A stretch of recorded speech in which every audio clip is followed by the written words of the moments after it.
વિદ્યાર્થી મિત્રો, સ્વાગત છે તમારું ફરીથી એકવાર આપણી YouTube channel study with Janam Sharma. તો વિદ્યાર્થીઓ, આપણે છેલ્લે સ્વાધ્યાય 13.1 દાખલા નંબર 9 આપણે સીધી રીતે જોયો હતો. હવે તે જ દાખલાને આપણે ફરીથી એક વખત ગણીશું, પણ આ વખતે આપણે તેને ગણવાનો છે. કેવી રીતે? તો પદ વિચલનની રીતથી આપણે શોધીને એનો જવાબ લાવવાનો પ્રયત્ન કરવાનો છે. શા માટે એને પદ વિચલનની રીતથી એનો આપણો સમ કરીશું? કારણ કે વિદ્યાર્થીઓ, મેં પહેલા ઇન્ટ્રોડક્શનના વિડીયોમાં તમે એકવાર ફરીથી જોઈ શકો છો કે મેં કીધું હતું કે જે સમની અંદર વર્ગ 20થી મોટો હોય, જે દાખલાની અંદર જે વર્ગ છે એ 20 કરતાં મોટો હોય, ત્યારે તમારે કઈ પદ્ધતિ અપનાવવાની, ત્યારે તમારે દાખલાની રીત અપનાવવાની છે પદ વિચલનની. તો જ તમને સરળ પડશે. જો તમે પદ વિચલનની રીત સિવાય તમે આ કરવા ગયા સીધી રીત, તો તમને અહીંયા આગળ આ છેદ ઉડાડવાના હોય, એટલે કે અહીંયા સાદુરૂપ આપવાનું આવશે, ત્યાં આગળ તમને અઘરો લાગશે. તો વિદ્યાર્થીઓ, શરૂઆત કરીએ છીએ દાખલા નંબર 9ની પદ વિચલનની રીતથી ગણવાની. ફટાફટ હું રકમ લખી દઉં છું.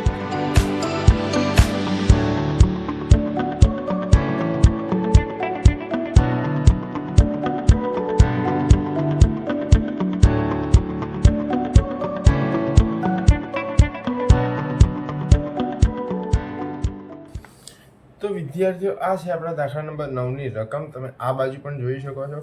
તો વિદ્યાર્થીઓ, હવે આપણે સૌપ્રથમ શું કરવાનું? તો સૌપ્રથમ આપણે કરવાનું છે આ આવૃત્તિ, એટલે કે એફઆઈનું ટોટલ કરવાનું છે. એફઆઈનું ટોટલ કરીએ એટલે 10 ને 3 13, 13 ને 10 23 ને 1 24, 24 ને 3 24 ને 3 કેટલા થશે? 27, 27 ને 8 35. તો ચલો અહીંયા આપણે લખી દઈએ સિગ્મા એફઆઈ બરાબર 35. હવે વિદ્યાર્થી, બીજું કામ શું કરવાનું? તો આપણે એક્સઆઈ શોધી દેવાનું. એક્સઆઈ કેવી રીતે શોધાય? તો એક્સઆઈ આપણે અહીંયા આગળ શીખી ગયા આગળ કે આ બંને અધસીમા અને ઉધ્વસીમાનો સરવાળો ભાગ્યા 2, એટલે કે આ આગળનું પદ અને પાછળનું પદ, વર્ગના બંને પદોના સરવાળા કરીને એને 2 વડે ભાગી દેવાનું. એટલે 45 + 55 ભાગ્યા 2 કરો એટલે આપણને જવાબ મળશે કેટલો? 50. અહીંયા 10 10 વધારતા જાઓ, 60 70 80 અને 90. ચલો હવે શું કરવાનું? હવે આ પદ સિગ્મા એફઆઈ એફઆઈ યુઆઈ, એટલે કે પદ વિચલનની રીતની અંદર આપણે યુઆઈ શોધવો પડે. શું શોધવો પડે?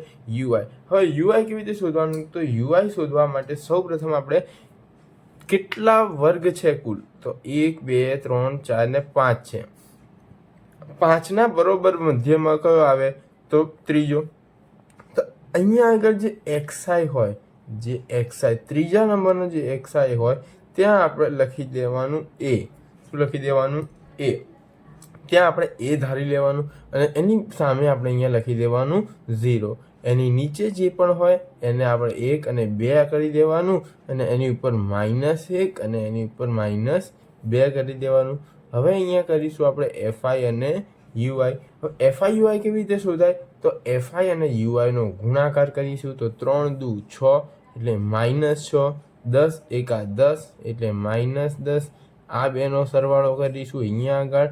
પછી અહીંયા આગળ 0 ગુણ્યા 11 એટલે 0, 8 એકા 8 અને 3 દુ 6. આ બેનો સરવાળો અહીંયા કરીશું આપણે. ચલો 8 ને 6 14 અને 10 ને 6 16, પણ -16. મોટી સંખ્યા કઈ છે? 16. તો 16માંથી 14 જાય તો 2, અને મોટા પદની નિશાની એટલે માઇનસ. આ આપણું આવી ગયું સિગ્મા એફઆઈ યુઆઈ આવી ગયું. તો ચલો વિદ્યાર્થી, હવે આપણે શું કરીશું? તો હવે આપણે શું કરવાનું? પદ વિચલનની રીત અહીંયા લખી દઈએ. કઈ રીત આપણે વાપરીએ છીએ? પદ વિચલનની રીત. તો પદ વિચલનની રીતનું સૂત્ર યાદ કરો તો x બાર બરાબર a વત્તા સિગ્મા એફઆઈ યુઆઈ છેદમાં સિગ્મા એફઆઈ ગુણ્યા h. હવે સૌપ્રથમ આપણે એની કિંમત મૂકીએ અલગ દરેક વસ્તુની. તો એ કેટલું ધાર્યો તો આપણે? તો એ ધાર્યો તો આપણે 70 વત્તા એફઆઈ યુઆઈ કેટલો આવ્યો આપણો? -2 છેદમાં આ કેટલું આવ્યું હતું? એફઆઈ 35 ગુણ્યા h કેટલા આપણા? 10. ચલો હવે આ 70 એમના એમ પ્લસ માઇનસ માઇનસ અને 10 દુ કેટલા થઈ જશે 20/35. હવે 70 એમના એમ રાખી દઈએ આપણે અને શું કરીશું માઇનસ એમના એમ 5 × 7 = 35 અને 5 × 4 = 20. ઓકે, હવે 4 ભાગ્યા આપણે 7 કરીશું તો 4 ભાગ્યા 7 કરીએ તો કેટલો જવાબ આવશે? તો વિદ્યાર્થી આપણે કરવાનું 4 ભાગ્યા 7. તો 4 ભાગ્યા 7 કરશો એટલે જવાબ આવશે આપણો 0.57. હવે આપણે આ 70 માંથી 0.57 ને શું કરવાનો બાદ કરવાનો. જો તમને પોઈન્ટ વાળા બાદબાકી ન આવડે તો વિદ્યાર્થીઓ કોમેન્ટ કરીને જણાવજો કે સર એક પોઈન્ટ વાળી બાદબાકી શીખવાડી દો. પોઈન્ટ વાળી બાદબાકી પણ આપણે શીખવાડી દઈશું. તો અહીંયા આપણે 70 માંથી 0.57 માઇનસ કરીએ તો આપણો જવાબ આવશે 69. જુઓ પોઈન્ટ 1 માઇનસ કરો એટલે કે 69 થઈ જાય આગળ અને પાછળ જે 1 વધ્યા એટલે કે 100 માંથી 57 50 માઇનસ કરો એટલે કે 50 વધ્યા અને 50 માંથી 7 માઇનસ કરો એટલે કેટલા આવશે 43. તો આ આપણો હતો આન્સર. તો વિદ્યાર્થીઓ આ હતો આપણો દાખલા નંબર 9. એ પણ કઈ રીતે પદ વિચલન રીતે. અહીંયા આગળ તમે પણ જોઈ શકો છો કે બહુ જ સરળ રીતની નાના આપણે અહીંયા આગળ ભાગ ઉડાડ્યા અને એવી રીતે કર્યું તો આપણા માટે ઇઝી થઈ જશે. હવે આપણે બીજો એક દાખલો જોઈશું, દાખલા નંબર 7.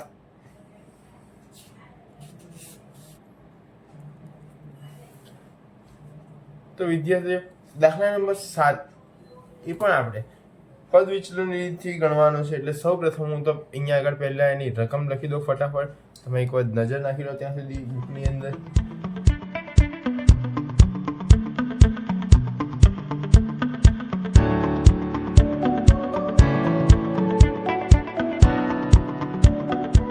આ છે આપણી દાખલા નંબર 7 ની રકમ. તો હવે આપણે આ દાખલા નંબર 7 ની રકમ પરથી આપણે સૌ પ્રથમ શું કરીશું તો સૌ પ્રથમ આપણે જે આવૃત્તિ એટલે કે આપણી એફઆઈ નું આપણે ટોટલ કરીશું, જેને આપણે શું કહીશું સિગ્મા એફઆઈ. તો સિગ્મા એફઆઈ આપણે શોધી દઈએ તો 9 ને 9 18 ને 4 22 ને 2 24 ને 4 28 ને 2 30. હવે અહીંયા આપણે શું શોધીશું તો એક્સ આઈ. આપણું પહેલું જ કામ દર વખતે પકડી લેવાનું. ચલો હવે 0 અહીંયા આગળ છેલ્લા અંક જુઓ તો 0 અને 4 નો સરવાળો શું થાય 4 અને 4 ભાગ્યા 2 એટલે કે 0.02.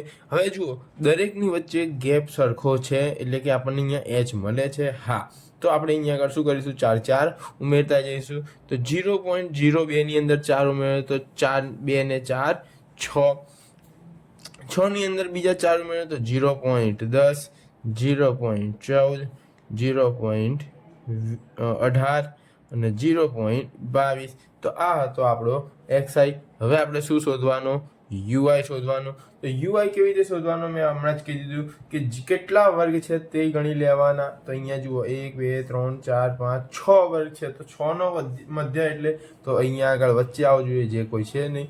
તો આ જે ત્રીજો અને ચોથો હોય, ત્રીજા અને ચોથામાંથી આપણે હંમેશા ઉપરવાળો એટલે કે ત્રીજા નંબરનો જ પકડવાનો. એ ત્રીજા નંબરને આપણે શું ધારી લેવાનું એ ધારી લેવાનું. ત્રીજા નંબરને એ ધારી કેમ લેવાનો? કારણ કે અહીંયા આપણે 0 લખીશું અને નીચે આપણે પ્લસ અને ઉપર માઇનસ. તો જેટલી માઇનસવાળી સંખ્યા ઓછી એટલો આપણો ફાયદો. તો અહીંયા આપણે માઇનસવાળી ઓછી રાખીશું અને પ્લસવાળી વધુ એટલે નીચે 1 2 અને 3 ઉપર -1 અને -2. હવે અહીંયા આપણે શોધીશું એફઆઈ યુઆઈ શોધીશું. એફઆઈ યુઆઈ કેવી રીતે તો 4 દુ 8 પણ કેવા 8 -8 9 એકા 9 પણ -9 અહીંયા 0 2 એકા 2 4 દુ 8 અને 2 તરી 6. ચલો આ 2 નો સરવાળો અહીંયા અને આ 3 નો સરવાળો અહીંયા. તો 8 ને 2 10 ને 6 16 અને અહીંયા આગળ આનું ટોટલ 8 ને 9 -17. મોટું કોણ -17 એટલે આપણો અહીંયા આગળ શું આવી ગયો સિગ્મા એફઆઈ યુઆઈ કેટલો આવ્યો -1 આવ્યો. ચલો હવે આપણે અહીંયા આગળ લખી દઈશું રીતનું નામ પદ વિચલનની રીત.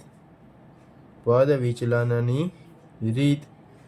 હવે પદ વિચલનની રીતનું સૂત્ર મૂકી દઈએ, એક્સ બાર બરાબર એ પ્લસ સિગ્મા એફઆઈ યુઆઈ છેદમાં સિગ્મા એફઆઈ ગુણ્યા એચ.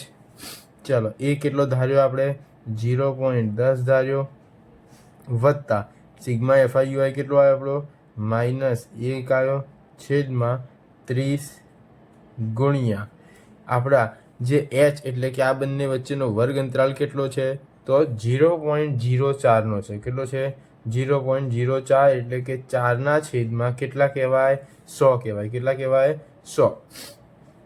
ચલો હવે આપણે શું કરીશું તો 0.10 છે અહીંયા બી આપણે કરી દઈએ કે 10ના છેદમાં 100 વત્તા અહીંયા પ્લસ માઇનસનું માઇનસ કરી દઈએ, 4 એકા 4 અને 3 અહીંયા આગળ ગુણાકાર કરીશું તો શું થઈ જશે 3000 થઈ જશે. શું થઈ જશે 3000. હવે અહીંયા વિદ્યાર્થીઓ એક સરળ રીત શું છે આપણી જોડે તો સરળ રીત અહીંયા આગળ જુઓ 2 ઓપ્શન છે તમારી જોડે, કાં તો તમે 4/3 કરો બરાબર અને જે જવાબ આવે એને આગળ તમારે પોઈન્ટ મૂકી દેવાનો 3 જગ્યા છોડીને બરાબર. આ તમારો પહેલો રસ્તો. અને બીજો રસ્તો શું તો બીજો રસ્તો એ તમારા માટે કે તમે અહીંયા આગળ લસા લઈ શકો છો અને લસા લીધા પછી પણ તમે શું કરી શકો છો માઇનસ કરી શકો છો. લસા લઈને માઇનસ કરશો તો પણ તમારા માટે ઇઝી થઈ જશે બરાબર. પણ મારું એવું ઈચ્છવું છે કે અહીંયા આગળ આપણે ભાગાકાર કરી દેવો જોઈએ જેથી આપણા માટે શું થઈ જાય ઇઝી થઈ જાય. અને અહીંયા 0.10 જ રહેવા દઈએ. 0.10 માઇનસ 4/3 1000 એટલે કે 4/3 અને પછી આપણે 1000ના પોઈન્ટ ખસેડીએ એટલે આપણા આવશે 0.001. શું જવાબ આવશે આપણો 0.001.